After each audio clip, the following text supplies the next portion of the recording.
Bonjour, aujourd'hui nous allons voir comment écrire un carnet de voyage. Donc déjà, pourquoi est-ce qu'on va écrire un carnet de voyage? Eh bien tout simplement pour y consigner des souvenirs et pour y parler des bonnes expériences mais aussi des mauvaises expériences.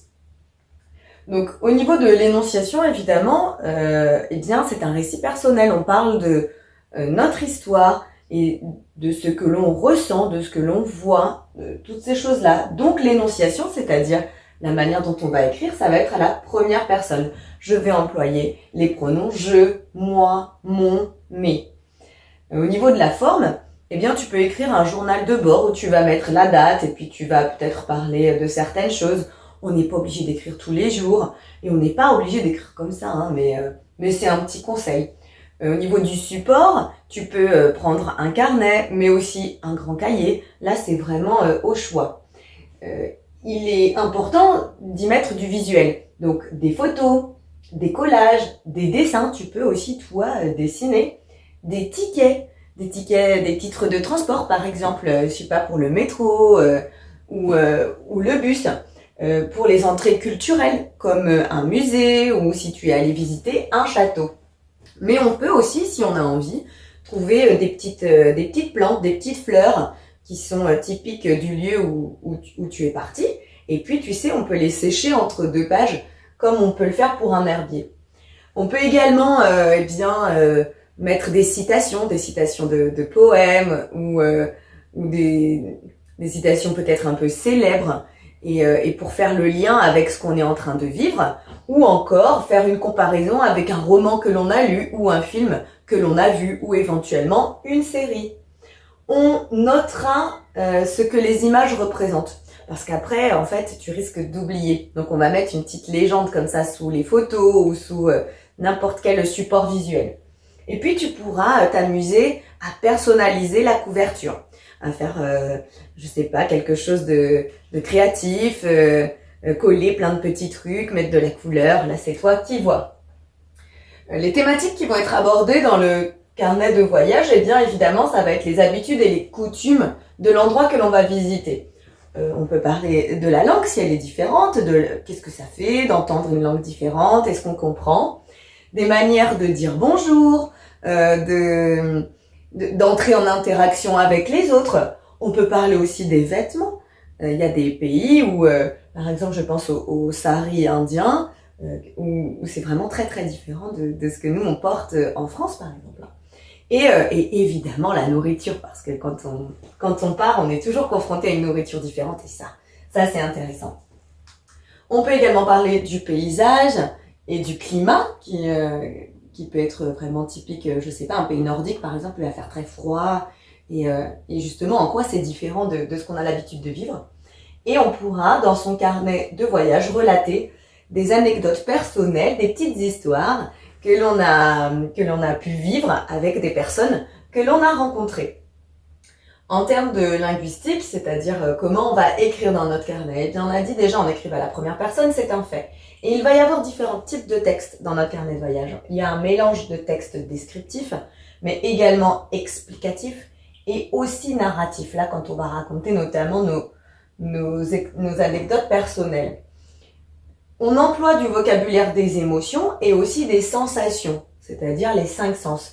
J'ai vu, j'ai senti, j'ai entendu. Et évidemment, eh bien, il y aura le champ lexical aussi du voyage dans l'écriture de mon carnet. Et on n'oubliera pas de parler de l'effet que le voyage ou les rencontres ou toutes ces choses peuvent avoir sur soi, l'impact. Je suis surpris, inquiet, étonné. J'aime, je n'aime pas. Eh bien oui, on a le droit de parler de ce qui nous plaît pas, hein, je l'avais dit au tout début. Quand est-ce qu'on va écrire son carnet de voyage? Eh bien, on va écrire lors des pauses. Si on a beaucoup de bus, par exemple, eh bien, on peut prendre ce temps-là. Où il y a toujours des moments où on va faire une visite et puis on a après un petit temps libre. Eh bien là, on peut écrire un petit peu quelque chose. Ou on peut se prendre un peu de temps le soir. Mais je précise, c'est pas tous les soirs forcément, en fait. Ça va dépendre. Et pour terminer, eh bien, on peut proposer un petit bilan de son expérience. On peut peut-être faire une comparaison avec les idées qu'on avait avant.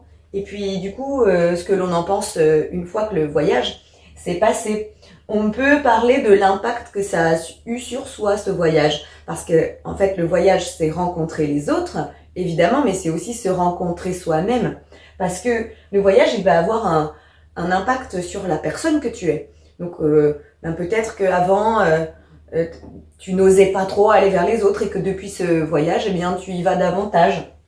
En tout cas, pour faire un carnet de voyage, on n'oublie pas que, eh bien, il faut laisser libre cours à son imagination et à sa création, parce qu'il faut s'amuser à le faire. À toi de jouer à présent. Afin de voir si tu as bien compris, eh bien, j'ai écrit un texte à trous, et donc il va te falloir remplir avec les mots 5 sens, visite, type, carnet de voyage, aimer, document, voyage, légende, première personne, forme et rencontre. Tu es prêt? C'est parti. Pour faire un, on écrit. Pour faire un, on est dans, ici, le cours, c'est écrire un carnet de voyage, rien de difficile. Pour faire un carnet de voyage, on écrit à la, ici, c'est quelle est l'énonciation?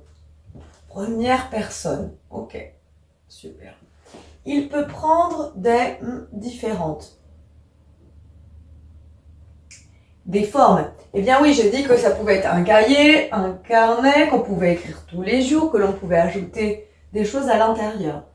On va parler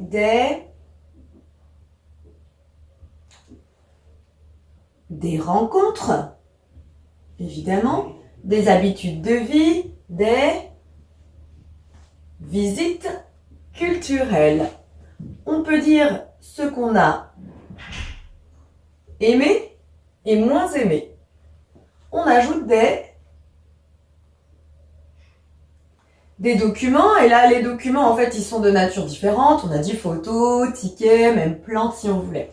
On y met une, par contre si je mets un document visible, je mets une légende, parce que sinon je vais oublier ce que c'est. Si je mets une photo aussi, je mets une légende, hein. C'est-à-dire où elle a été prise cette photo et peut-être à quel moment. J'utilise le vocabulaire des émotions et des 5 sens, donc pour parler des sensations. Ainsi que le champ lexical du voyage. Hop. J'emploie différents types de textes. On a dit que dans le carnet de voyage, il y aurait des textes descriptifs, explicatifs et narratifs. J'espère que c'est un peu plus clair pour toi maintenant. À bientôt!